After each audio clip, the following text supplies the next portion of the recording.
You drink tea mostly or you like coffee? Drink both. Yeah? Yeah. What are you on now? Coffee or tea?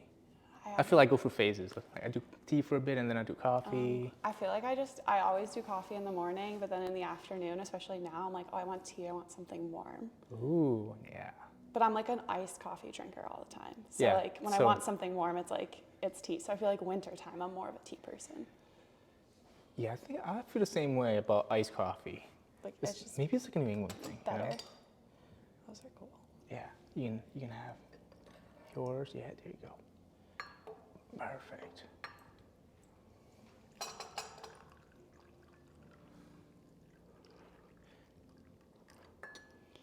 Where do you get your iced coffee? We like went really hardcore on like a coffee espresso machine, and my boyfriend's just like very much into like making it. So he makes like whatever I want, you know, like so we'll do like an shaken espresso, iced espresso, or like an iced latte. But yeah, it's been pretty good. Pretty spoiled. I love that.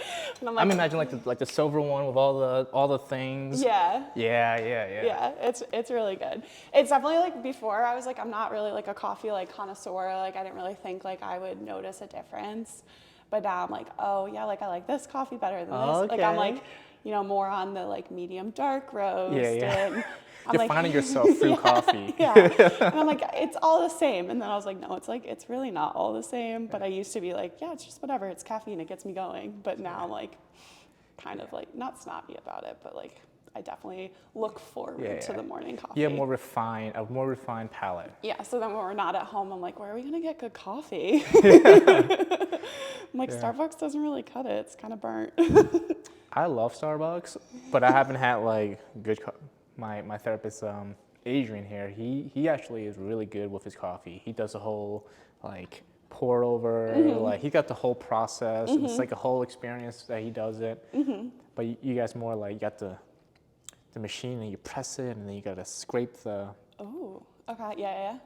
I don't know. I watched these videos of people making coffee in those machines, and I'm mesmerized because it just looks so elegant and it looks so nice the way they're doing it. We created like they're supposed to, I forget what the word of the tool is, but you're supposed to like disturb the grounds, I guess, to like and like stir them up. And it's like a $70 or $80 tool. So we used like the needles for like dry needling, like the right filament, and put them into a cork for a wine bottle, and just like made our own, and it works just as well. See, sometimes you don't even need to get like the legit stuff. No. Just gotta be creative. Yeah, just make your own. All right, we'll get going. Welcome to another episode of Tea Time at PhysioX. Today we have a special guest, Dr. Chelsea Brown, another physical therapist, but she has a very different niche. She works with people with concussion. Yes. Now that is something very interesting because it's not, I don't think that's a very popular niche, but it's a very important one that everyone should know about. So talk to me a little bit about like how'd you get into concussion? Did you have a concussion? Is that your journey, or how'd you go? Yeah, so my initial journey into the concussion rehab space was from my own concussion in a non-traditional sense from, you know, sport. It affected my sports, but it was not a sports concussion. So when I was in college as an athlete on the Northeastern rowing team, I was in a motor vehicle accident where I got rear-ended and sustained a concussion there. And, you know, as a rower, we're not really going to get hit in the head unless maybe you're not paying attention. A rower? What? A rower? Yeah, like crew. Oh, okay. Yeah, and so when I went to the sports medicine, they were like, oh, well, you know, you didn't say you hit your head, and you're not going to risk hitting your head going back to practice, so you can go back to practice. And I went back to practice, you know, 2 days later, and it just didn't feel right. Kind of everything, had a lot of headaches, was really nauseous, dizzy, and kind of through my own experience and knowledge and talking to some other physical therapists at the time, I was on a PT internship, and they were like, you have a concussion, like you should not be practicing. I'm like, okay. So I essentially like pulled myself out and told my coach, I'm like, I don't think I can practice at least for a little bit. Like my headaches are really bad. I'm really dizzy, get really nauseous like after practice, all that stuff. So we kind of agreed that I was going to take part of that season off, at least for the next couple weeks, and kind of see how things go.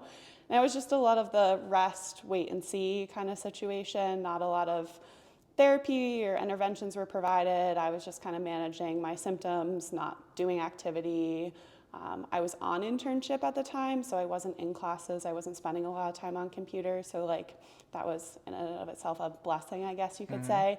And then I just, went back through schooling, and, it was kind of behind me, wasn't anything I really thought of, but it definitely were things that probably inhibited my way of learning after the fact that I didn't know. I just thought I was a tired student athlete trying to complete grad school and be an athlete at the same time.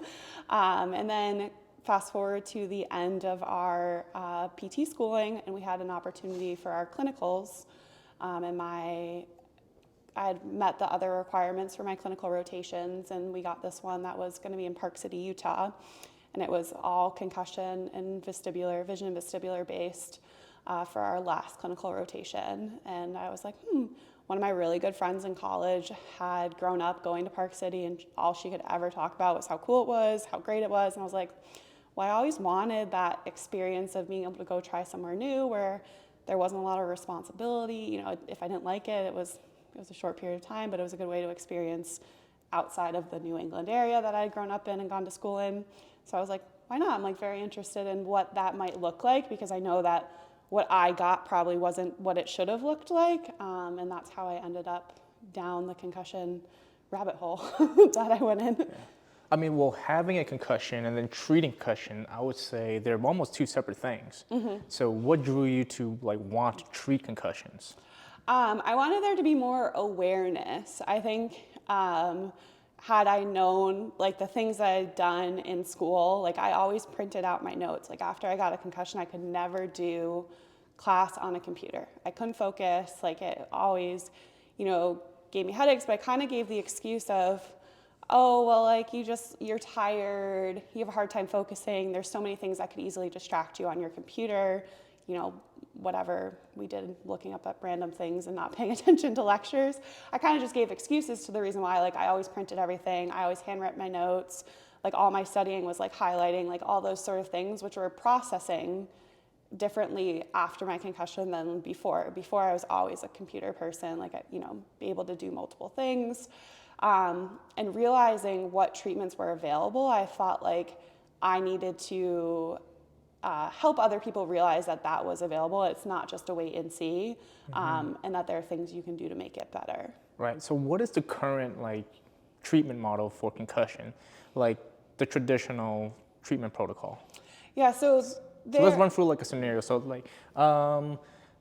what's a kid, play sports, high school, got a concussion, go see their doc. What does that journey typically look like for someone like that? Yeah, so typically they'll go see their doctor, and then if the doctor, notices any deficits, there's what a lot of people do is called a VOM screen. So they're looking at the vestibular ocular movements and seeing how things are, some of those stereotypical deficits that people have. So the visual tracking that can be impaired. Visual tracking, they can't follow objects? Yeah, so if you you can't follow a pencil or something like that. Right. You can't jump your eyes between two targets without it looking like you're going over a chainsaw. Or the ability to, maintain focus on a target while you move your head. Those are the sort of things that they'll screen for. Oftentimes, if that screen, and then they're looking at balance with their eyes closed, coordination. If any of that kind of comes up as a positive, they might refer them to physical therapy or another neurologist or something to do further testing. And in that sense, that most of those people aren't cleared to immediately go back to sport. Sometimes kids will go in, it's 2 weeks, everything looks normal, they'll go back to sport. Those are, the easy ones per se.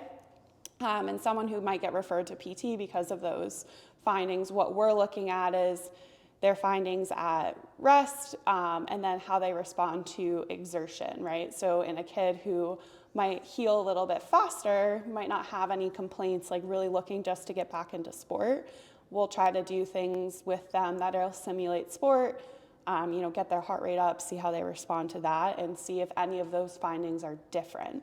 So sometimes when after running an exertional test with them, so on the treadmill, just increasing incline, seeing how their heart rate responds, we'll then retest all the things that we tested before and see how they look. And if they look worse, that's typically where we're like, okay, you're not really ready to go back to sport. We need to start going down these a little bit more, and that's where probably more of a treatment plan will come into play based on how they present. It's really hard to say traditional protocol looks like this because people can present so differently. They're looking now more at about 5 different subtypes of concussions. So is it more visual driven? Is it more vestibularly driven? Is it more like cervicogenic and just neck driven whiplash type symptoms?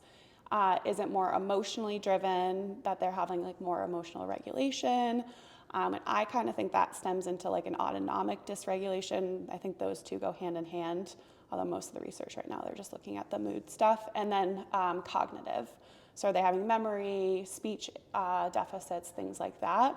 And depending on which one of those subtypes is their main driver will affect what kind of protocol they end up going down and what path they end up taking for their treatment. Right, so it's very individualized and it very much depends on the person coming in, which makes sense. Now, is that something standard for most concussion PTs and that they go through that entire process? Or is there a gap between like traditional physical therapy for concussion versus like what you're currently doing? Yeah, so I would say there's definitely a gap. I went into my first rotation, or that rotation with the concussion therapy, and I watched my CI and I was like, we learned nothing of this in PT school. It's just very much something that, I was lucky and fortunate enough to have that 16-week rotation working under her, who she had a lot of advanced education in the field and had learned from eye doctors and OTs and kind of a lot of mix of disciplines to pull this all together. And it is like, you'll have traditional PTs that might be really good at the neck side of things, because that is a little bit more of the orthopedics that we learn in school, or some people enjoy, neck and cervicogenic headaches because it comes from things other than just concussions. You might have a really good vestibular PT that does a lot of gaze stabilization, kind of VOR work, which is the vestibular ocular reflex. For those who don't understand, the vestibular PT works with the inner ear. Inner ear, yep. Yep, okay. And then, so it's like spatial awareness and balance focused. Not a lot of physical therapists will do the vision side of things. Our vision training came from an eye doctor that we worked close with. And typically that tends to be more like occupational therapists that work in eye doctors that do vision therapy. But not a lot of people mix it all together, which is really nice and unique that, while we do talk about subtypes, people often cross subtypes. It's not They usually double dip or Yeah. triple dip into different areas. Yeah. I can't just cleanly put you in a bucket and go on my way. You often will start to miss these other things. So it is really helpful to just be able to kind of combine it all together and know how the visual system interlaces with the vestibular system and how that affects like how you can drive, how like turning your head and checking your blind spot, or, playing sports and having a awareness of your teammate that's off over in your left periphery that you might not be able to completely see, but having that spatial awareness as to where they are. So that's what kind of is unique, is that one, it takes down the appointment burden, right? You're only having to go to one provider, but you're able to touch on 3 different things that are driving your symptoms. And then they're all working together, so you're not, inadvertently treating one thing, but almost forgetting about another and making that other thing worse because you weren't aware that it existed. Right, like if you have someone with emotional and vestibular, if you do one without taking into consideration the other, you might just go at running around circles because you're not really going to get the issue because they are interacting with each other the whole time. Okay. Yeah, and we use a very similar philosophy for orthopedics, right? Like someone coming with a knee, well, we have to look at the foot, we look at the hip, we look at the shoulders. We want to see how everything is interconnected together. And it sounds like you were taking a very similar approach, but just diving a little bit deeper into concussions. Correct? Yeah. Now, yeah, I love that about the practice now. Now, tell me a bit about there is this whole, well, I don't know too much about concussion. That's why you're here today to talk about it. The whole light sensitivity, because that is something, you know, I feel most people know about concussion. It's like you can't have sharp lights. Now, do you believe that people just lock themselves in a dark room? No, so like the photophobia or photosensitivity with like the lights is something that you almost have to think about in the same sense of you would cardiovascular activity. You can be deconditioned to cardiovascular activity if you have an orthopedic injury, right, and you spend a lot of time where you can't walk because of your knee. If you kind of lock yourself in a dark room and don't expose yourself to light, you're gonna make that photosensitivity worse. The first time that you open the door again and like the light comes back, it's like all symptoms are, triggered, and you have really poor tolerance, and it's really hard to bring that back up. So we always say steer clear away from dark rooms. That is kind of a very old wives' tale recommendation after a concussion. And you want to limit the bright lights. You don't want to go into an office building with maybe really harsh overhead lighting, but you want to make sure that you're trying to keep your shades open in your house, giving yourself exposure to some of that light. You want to limit your screen use, but you don't want to totally eliminate your screen use either, right? If you're someone who spends 8 hours on a computer at work, you don't want to go just completely down to zero. Maybe the first day or two, you want to give yourself that rest. But then you also want to give yourself continued exposure to that stimulus in doses that don't make you symptomatic. So if you're on a computer and you're on your computer for, 20 minutes, you just had a concussion, and after 20 minutes, you're like, oh, my head's starting to hurt a little bit, my eyes are a little tired, then you would want to get off immediately. And that's when you want to start to rest. After that, give yourself 20, 40 minutes off of the computer, and then maybe try to go back later that day. But you don't want to do like just that whole cold turkey, because then the return to it is much more challenging. Right. And you just can't build that tolerance back up overnight, and then people have a really hard time returning to work because of that. Yeah, well, that makes a lot of sense. Now, is that the same for like sound and everything else? Very similar, and we often recommend, instead of eliminating sound completely, is like earplugs or even headphones. So sometimes kids will go back to school and will say like where they get permission to wear earplugs in the classroom, or especially in the hallways, because that's where hallways, lunchroom, where there's a lot of noise. But that same idea is in anything with the stimulus from concussions is we want to make sure that we can dose it appropriately. So that's where it's important to work with a provider that can help you figure out what that means.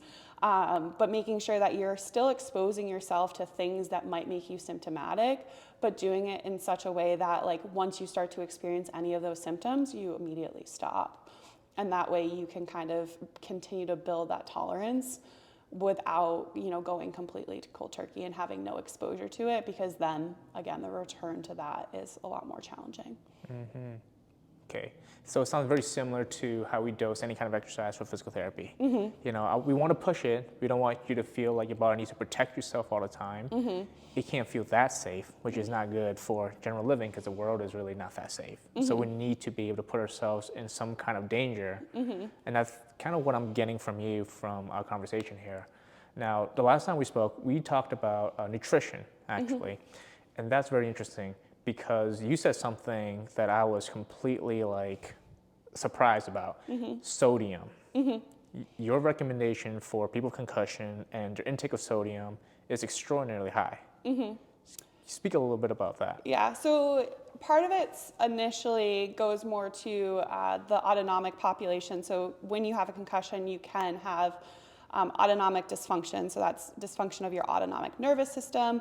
That is the system that is responsible for anything that should be done automatically. So heart rate, blood pressure, digestion, kind of sleep patterns, those sort of things that we don't really think about. They just happen on the back burner in life. Like that is what that is responsible for. And we've noticed that people will have dysregulation of that system. And the umbrella term for that is dysautonomia.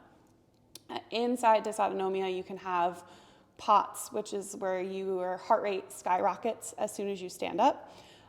In that population in particular, the recommendation for their sodium consumption is anywhere from 3 to 5 grams a day. And for those who can't visualize what that looks like, what does it look like? 3 to 5 grams of salt. Oh gosh. Well, if anyone has like a liquid IV packet, those are 500 milligrams. So it would be 6 to 10 of those packets a day. A day. A day, yeah. Okay. So it's a lot. Yeah. What we recommend, so that is the extreme in that population. We do have people post-concussion that also have POTS, so they will get more of that upper recommendation. With a lot of people that are having hydration issues, they're still feeling some of that lightheadedness with position changes, we start somewhere around 1 gram.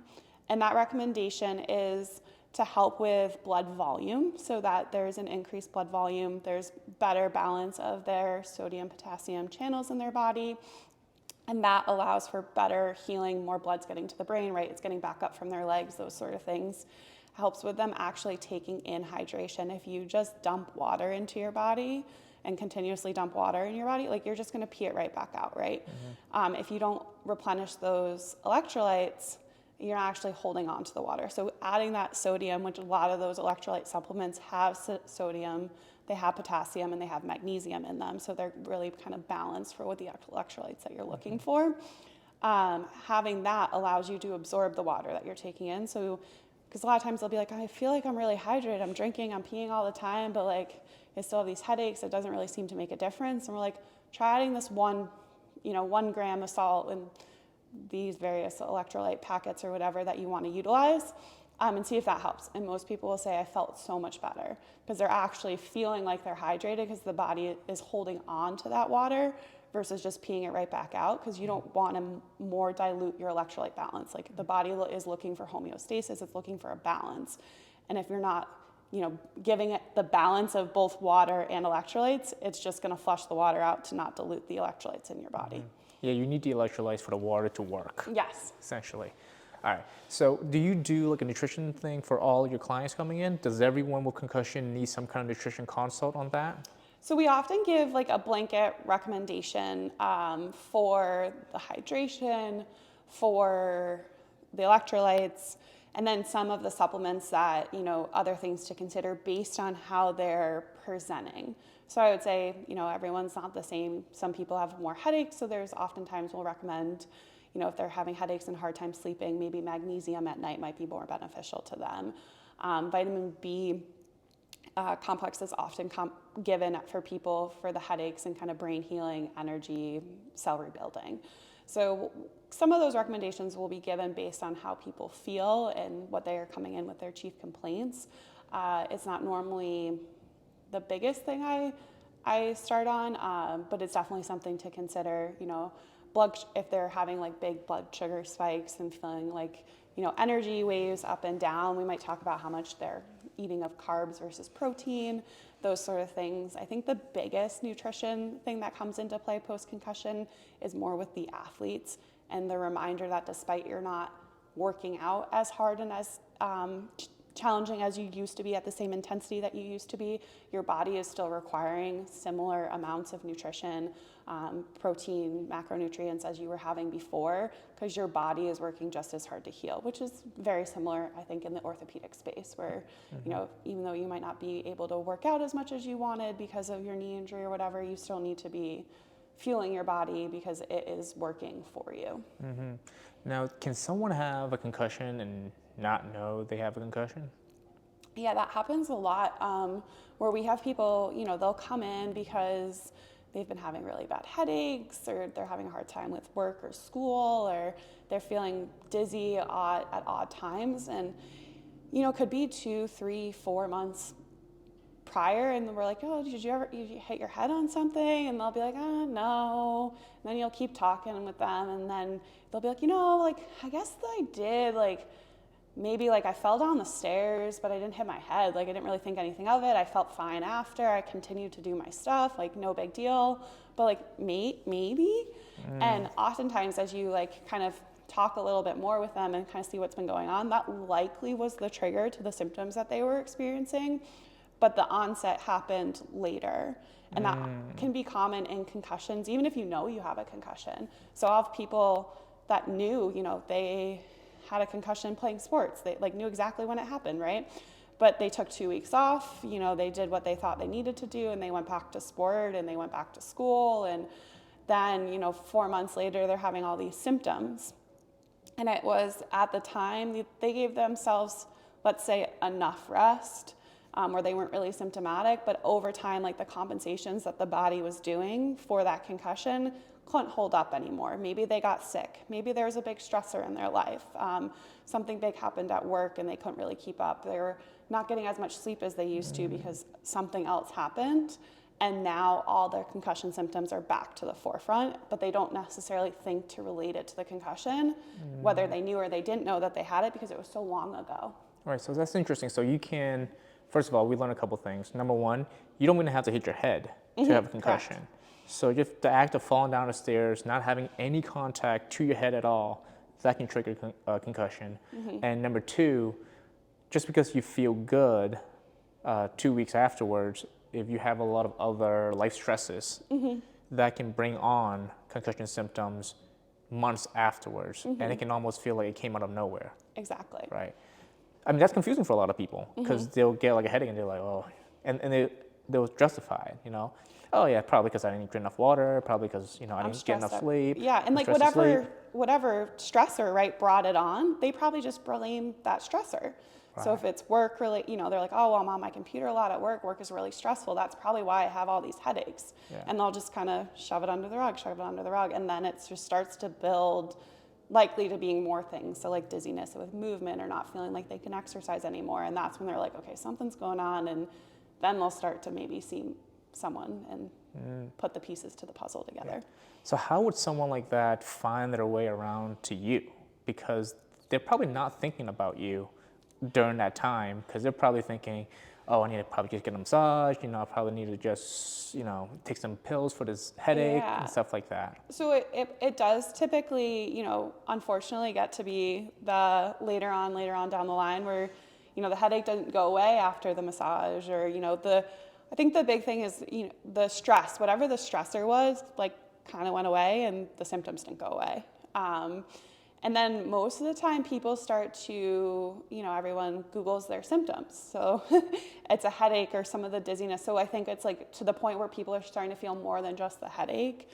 They'll start to find their way to me because they'll be like, oh, I have headaches and dizziness. And they might be like, oh, well, I had headaches with my concussion. And maybe they'll talk to someone who said, I had a concussion, I did this. Maybe it will still help your headaches, even though you don't think it's a concussion. And that's how they end up in my office. Because I do see people often that present similarly to a concussion that maybe isn't necessarily a concussion, but that's what they feel. And so they've kind of are like, well, I kind of feel like I have a concussion. I have these symptoms. Like, can you help? And oftentimes, if they are related to, the vision, the vestibular system, or similar drivers, I can help them.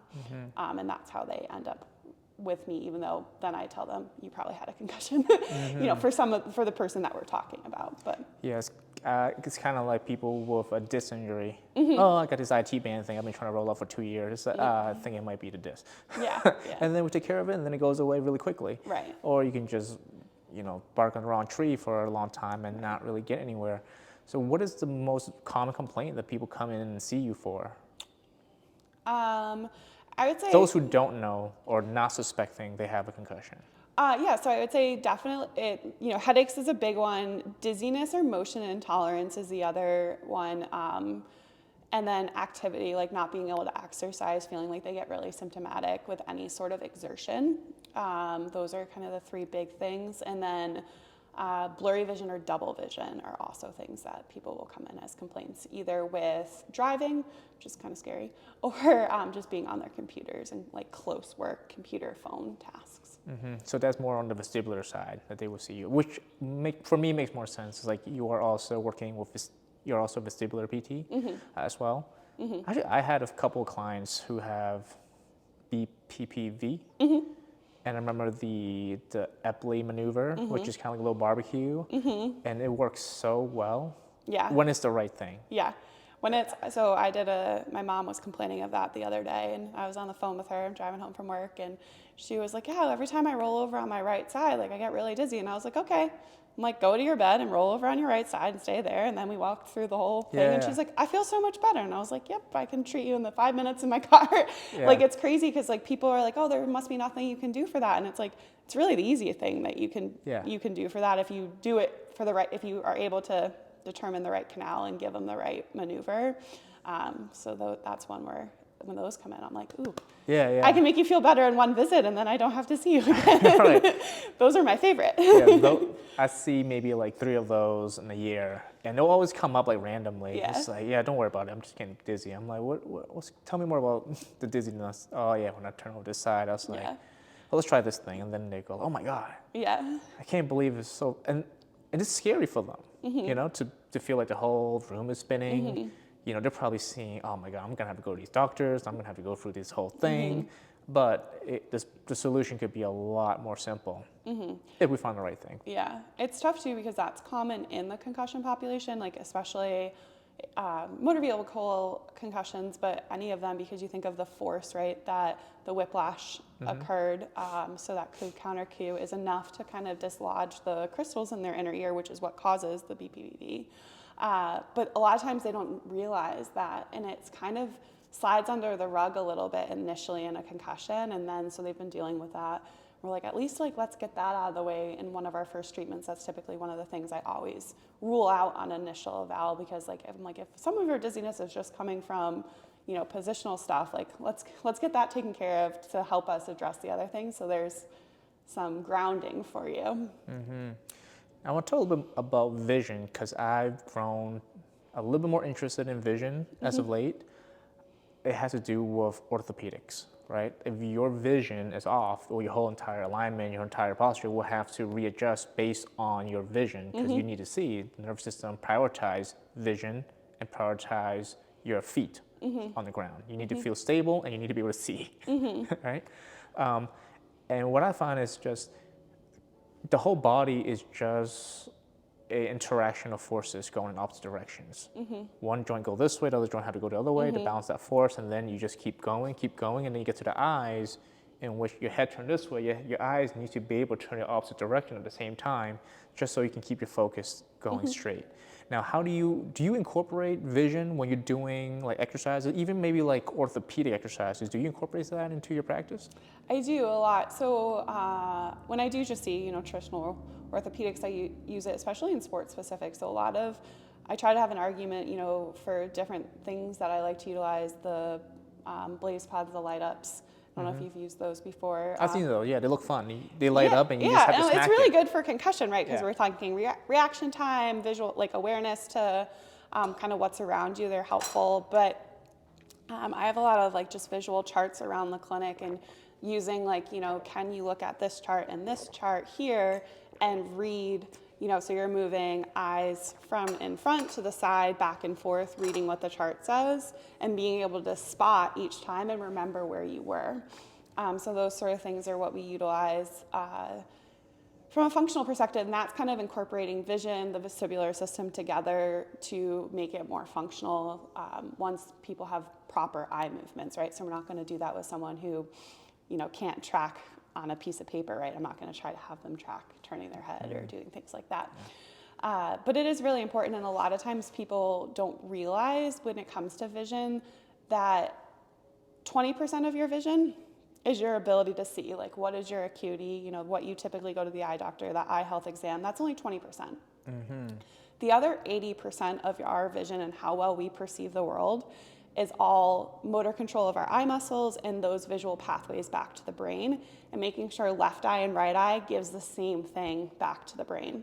So a lot of times when people complain of blurry vision after a concussion, they're like, I just went to the eye doctor. They said, my prescription's the same, nothing's changed, but like everything is so blurry. And that blurry vision is actually double vision. It's just not double enough that it's like this. They're just kind of slightly askewed because your eyes aren't quite lining up. They're not quite looking at the same thing. So you've got this blurry hue because you're not looking exactly together where the image is going to just line up together. So it's educating. They're like, oh, I don't have double vision at all, but things are blurry. And we're like, okay, that's the same. It's just how far off your eyes are aligned and how far off they're looking at the same object. And a lot of times people will especially at night when they're really tired. The classic thing that people will do is, they'll roll onto their side looking at their phone, and they'll just shove their face into the pillow so that only one eye is looking at the phone. I Because don't like otherwise, that. I tried that. I don't like that at all. But people do that. Yeah, otherwise their phone looks double. Yeah. So that's kind of the tricks that people do. And your brain, right, and our bodies are really smart. Like, we know that the world is singular. Like, there should only be one chair over there, So like, you will make their image be one, and then you'll just ignore any of the input that gives you something else, even though that's how your eyes are currently perceiving the world. So what do you do for something like that? So you have to, it's a lot of like retraining the eye muscle. So just like in an orthopedic, injury, if you injure your left leg, right, like you're going to favor your right leg going up the stairs. So if there's some injury to the left eye, to the motor pathways from the left eye to the brain, the muscles that control the left eye, they're going to favor their right eye. So we want to do activities. Gone are the days of patching, right? So we don't say, I just want you to look like a pirate for the next day and only use your left eye. But we'll do exercises where we do have them, cover their eye and force the left eye to do work and do the jumping and do the tracking. And then we want to make sure that they follow that up with both eyes doing it together so that they can get used to that when they work together and they can track together and things like that. And people can visually see the vision getting clearer from being double, being blurred from doing these exercises. Yeah. So you'll see, in a lot of them we time.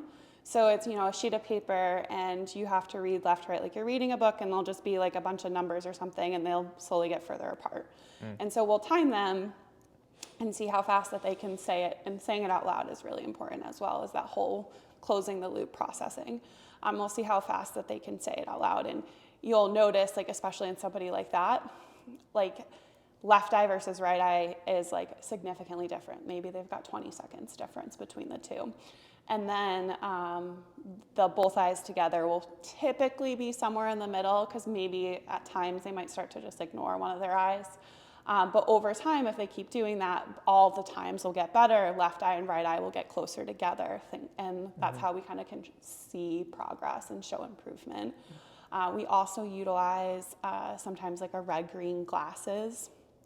And then you have papers that have red and green on it that match up to the color of the lenses, and you can't do the activity unless both eyes are working, because part you'll see with your right eye, part you'll see with your left eye, depending on the color of the lens. So if you aren't using both eyes, you can't complete the task. So then they'll start to see that progress, but it's forcing the eyes to work together without covering them, right? Because both eyes are open, but you have to simultaneously use both eyes for that task. Now, do you do these tests? Let's see someone wear glasses. Do you have them wear glasses when you do it? Yeah, so they should always be using their corrective lens for whatever they need it. So if they need glasses for distance to see, a chalkboard or something, or to drive, and we're doing up close work, then maybe not. And vice versa, if they need glasses for reading. So, some of our older population that are where they need reading lenses at that point in their stage in their life, then for the close work things, they'll wear their reading lenses, but for the far stuff, they won't wear their reading lenses. So it's whatever they need the corrective for, they should use it for that exercise. And then if we're using like the red greens, but they need corrective lenses, they just go over their usual glasses. Now, this question might not be something you can answer, but if someone, visually impaired, they can see but not too well, but they don't wear glasses, and so the vision is not corrected, is there a lot of side effects to that? Oftentimes their eyes are just going to strain more. So even sometimes with the concussion population, right, we want to let our eyes relax a little bit more. So we might recommend, you don't need a reading glass, you might not, prescription, you don't need one. We might recommend like a very, very small reading lens, so like a plus 0.5 or a plus 1, like something that's very, very tiny. Just gives the eyes that like moment, like where you're not straining to focus. So they might feel more muscular strain from their eyes if it's not corrected. There actually was, someone I saw a couple weeks ago where they were like, yeah, I'm supposed to get glasses, but I never got them filled. And I was like, I'd really recommend getting them filled. Like, I think it's going to help you, just in general, but also in healing from the concussion and the headaches that you've been experiencing, because your eyes are working overtime. While that's only 20%, it's still forcing the muscles that control your eyes to work even harder. And if we can give them like a little bit of a break, that can be beneficial. Right. So I have this client a long time ago. We're not in contact anymore. And this was something I'll never forget, and it's very peculiar. When she wore glasses, her body is positioned like maybe straight, vice versa, whatever. And when she takes off her glasses, she'll turn and she'll look like this. Like her whole body would turn to look straight. So something about her vision really changed the way her body wants to hold her posture. Do you know much about that phenomenon? So I would wonder if she had more non-traditional glasses and she had prism lenses. So prism lenses are something that can be recommended in the concussion population after they have an injury, and they can be recommended for people who don't have concussions as well, but it's an eye alignment issue. So that is more for the people that see double. Like their vision might be 20/20, right? They don't need correctives necessarily for distance or for up close, but when they look at an object, they're not looking at the same thing.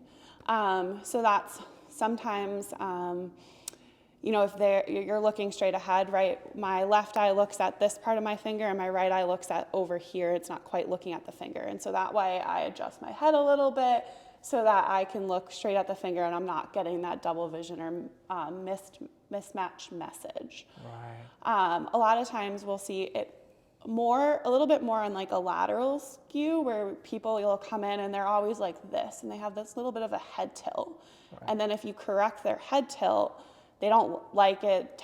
They're like, oh, I see double. It seems a little weird. Everything seems a little off. And they'll slowly through the evaluation get back into their head tilt. And that is something for the most part you can kind of work on with them.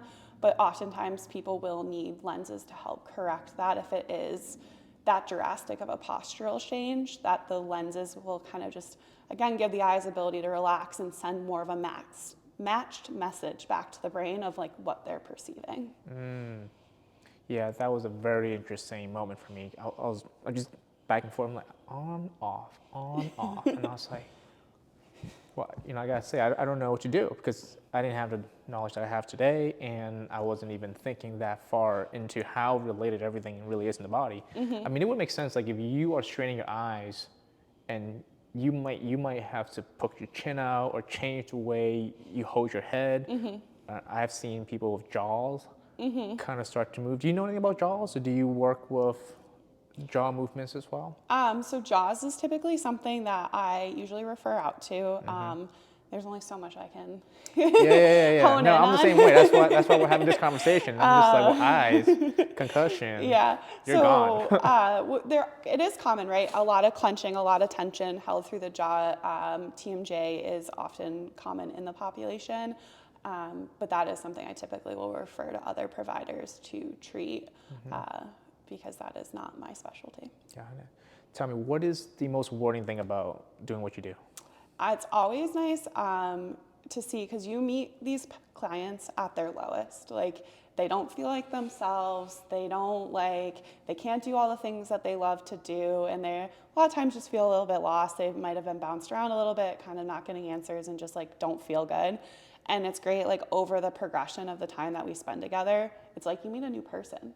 And they come in like when you're getting ready to discharge, and that's like this personality's back, they're sarcastic, they're joking with you, and it's like, oh, this is, the so-and-so that was, before the concussion or whatever, and they start to like grow into their previous self, and you can like slowly see those changes, especially because I get to a point where I'm only seeing them every 2, 3, 4 weeks. So they'll make these big changes that they might not notice because they're with themselves every day. But I'll like meet with them and I'm like, oh wow, like this is a different personality. They're really growing into themselves, and that's kind of cool to see that like evolution back to the personality and the people that they are.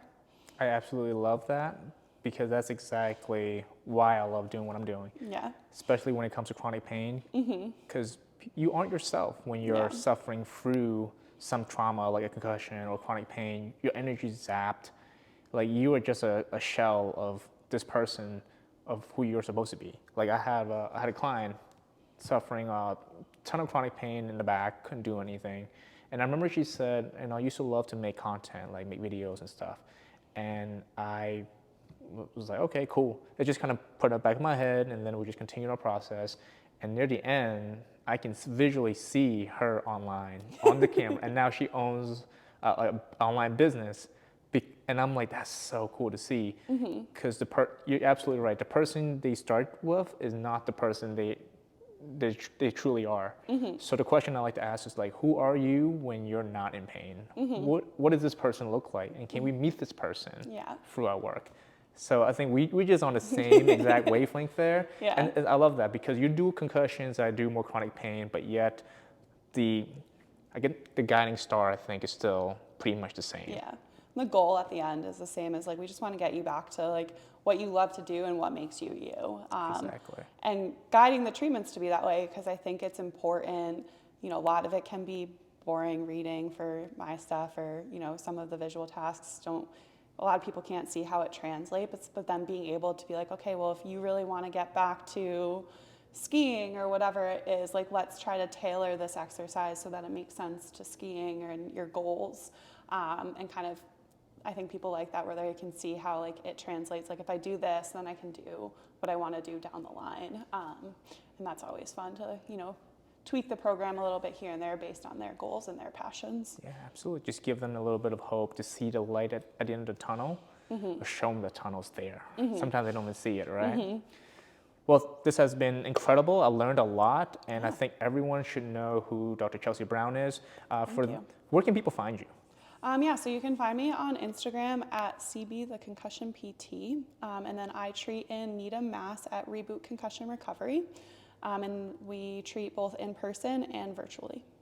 Excellent. So I would bring all the notes over into comments and the description so you guys can find her. Thank you so much for coming on today. Thank you for having me. Sweet. That was great.